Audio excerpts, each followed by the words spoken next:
அனைவருக்கும் வணக்கம். இன்னைக்கு ஜனவரி 24ஆம் தேதி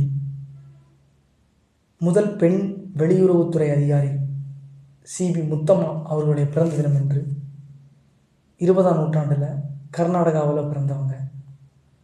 கர்நாடக மாநிலம் விராஜ்பேட்டையில் பிறந்தவர்.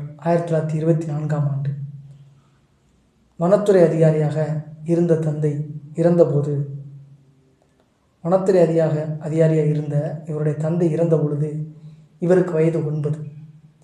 தான் கஷ்டப்பட்டாலும் 4 குழந்தைகளையும் நன்கு படிக்க வைத்து நல்ல நிலைமைக்கு கொண்டு வர வேண்டும் என்பதில் தீர்மானமாக இருந்தார் அம்மா. மடிகேரியில் பள்ளி படிப்பு, சென்னை பெண்கள் கிறிஸ்துவ கல்லூரியில் பட்டப்படிப்பை முடித்த பிறகு பிரசிடென்சி கல்லூரியில் ஆங்கில இலக்கியம் படித்தார்.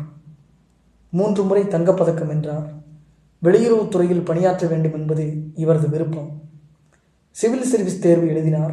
அதில் வெற்றி பெற்று நாட்டின் முதல் பெண் என்ற பெருமையை பெற்றார்.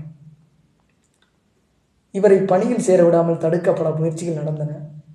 இவரது திறமைக்கு முன்பு எதுவும் எடுபடவில்லை. நாட்டின் முதல் பெண் வெளியுறவு அதிகாரியாக 1949இல் பணியில் சேர்ந்தார். அளவு கடந்த ஆர்வம், துடிப்போடு பணியை தொடங்கினார். ஆண் பெண் அதிகாரிகளிடையே பாகுபாடு, தனித்தனி விதிமுறைகள் இருந்தன. திருமணம் செய்து கொள்ள அரசிடம் முன் அனுமதி பெற வேண்டும். குடும்ப பொறுப்பு பணித்திறனை பாதிக்கும் நிலை ஏற்பட்டால் பணியிலிருந்து விலக்கப்படுவார்கள் என்றும் சட்டப்பிரிவில் கூறப்பட்டிருந்தது. பணிமுதிர்வு, பதவி உயர்வு போன்றவற்றில் பெண்கள் உரிமை கோர முடியாது என்ற விதியும் இருந்தது.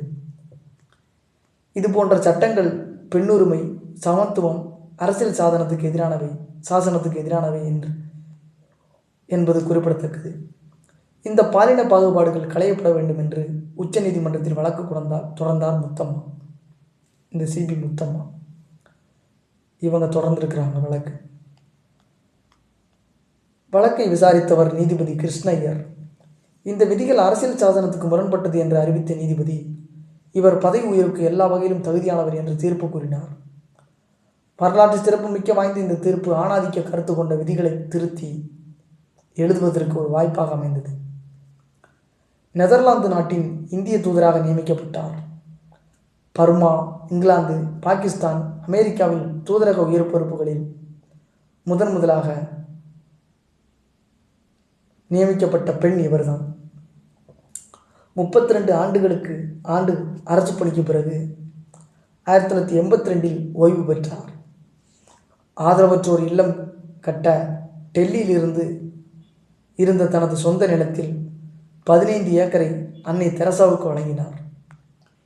இந்திய ஆட்சிப் பணிகளில் பெண் அதிகாரிகளின் சமத்துவத்துக்காக போராடி அவர்களுக்கு சம உரிமை பெற்று தந்த சிபி முத்தம்மா 2009ஆம் ஆண்டு அக்டோபர் 14ஆம் தேதி தமது 85 வயதில்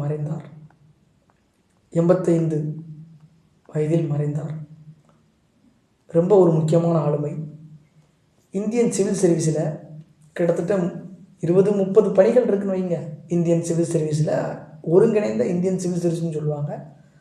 அதில் Indian account auditing service, Indian postal service, Indian information service,